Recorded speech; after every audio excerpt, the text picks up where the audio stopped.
Come on, man. I got a family. What are you doing? I got a family too, now drive. What are you doing? Drive. Please stop. Drive the car, miss. I have 4 kids. What are you doing? Drive the car. We are living in an era of blind trust. Every day, millions of us open an app, summon a stranger in a generic sedan, and get into the back seat without a second thought. We trust the background checks. We trust the star ratings. We trust the GPS. But we rarely think about the person in the driver's seat. We forget that the trust goes both ways.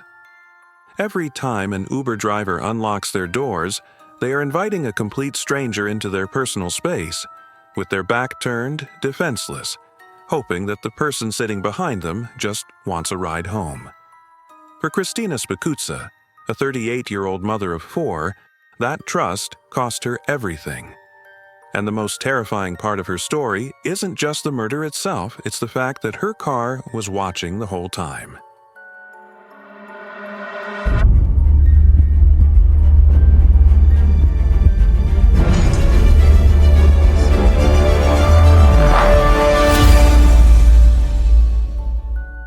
On the night of February 10, 2022, in Pitcairn, Pennsylvania, Christina was doing what she did almost every night. She was driving for Uber. She wasn't doing it for fun. She was doing it to support her family. She had a fiancé, Brandon, and 4 children waiting for her at home. She was the type of mom who did whatever it took to put food on the table. Her car was equipped with a dashboard camera. For most drivers, this is a safety measure meant to protect them from drunk passengers, false accusations, or insurance scams. Christina didn't know that on this specific freezing February night, that small black lens on her windshield would become the primary witness to her own execution. At 9:14 p.m., a request popped up on her phone. The account name was Tannendies.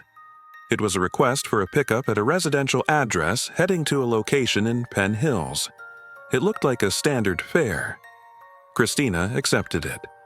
The dashcam footage captures the moment the passenger gets in. He is a young man wearing a dark hooded sweatshirt and a face mask, which wasn't unusual in 2022. He looks like any other passenger.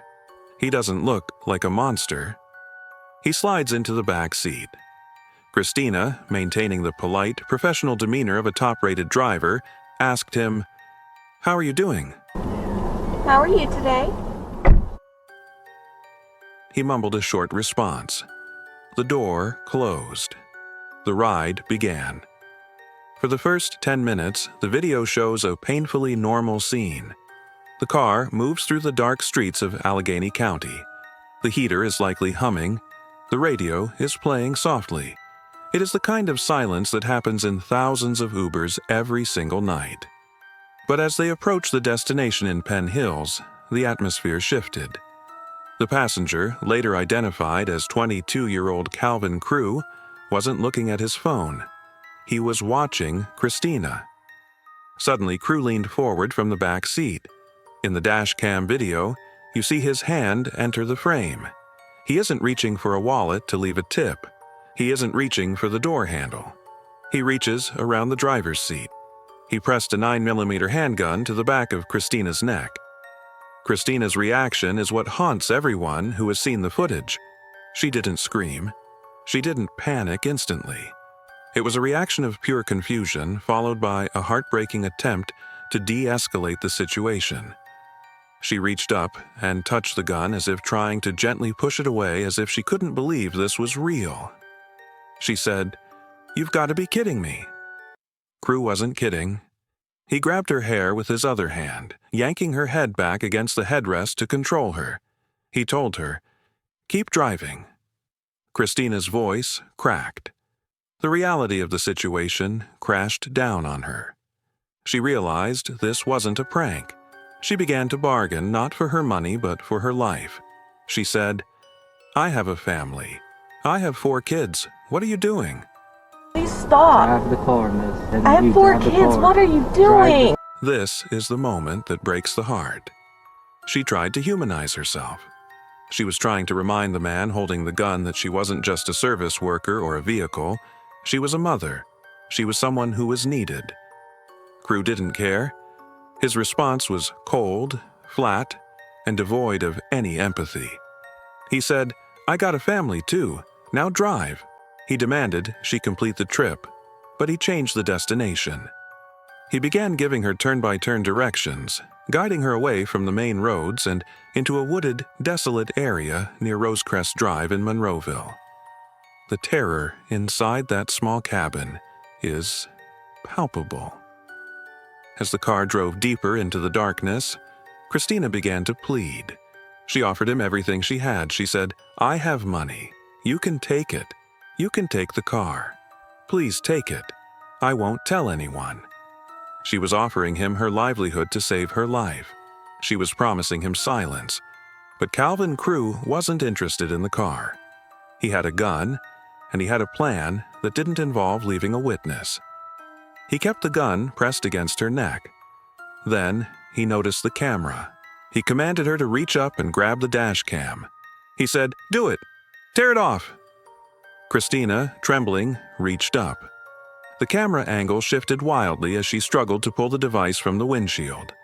The last thing the camera recorded was the interior of the car going dark as the connection was severed.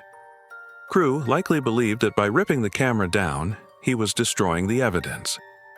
He was wrong. The footage wasn't just being streamed, it was saved.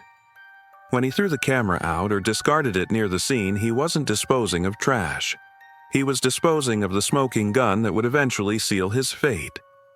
Christina never came home that night. Her fiancé, Brandon, knew something was wrong when she stopped answering texts. Christina never went radio silent.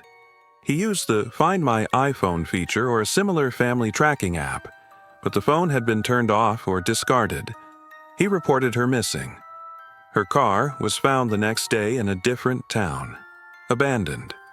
It was wiped clean, but not clean enough. 2 days later, on February 12th, police made the grisly discovery that everyone feared. Christina's body was found lying face down in a wooded area. She was still wearing her face mask. She had been shot once in the head. The investigation moved with lightning speed, thanks entirely to the digital trail Christina and the killer left behind. Police recovered the dashcam. They watched the video. They saw the face of the man who killed her. They traced the Uber account used to book the ride. It belonged to a woman named Tonendies.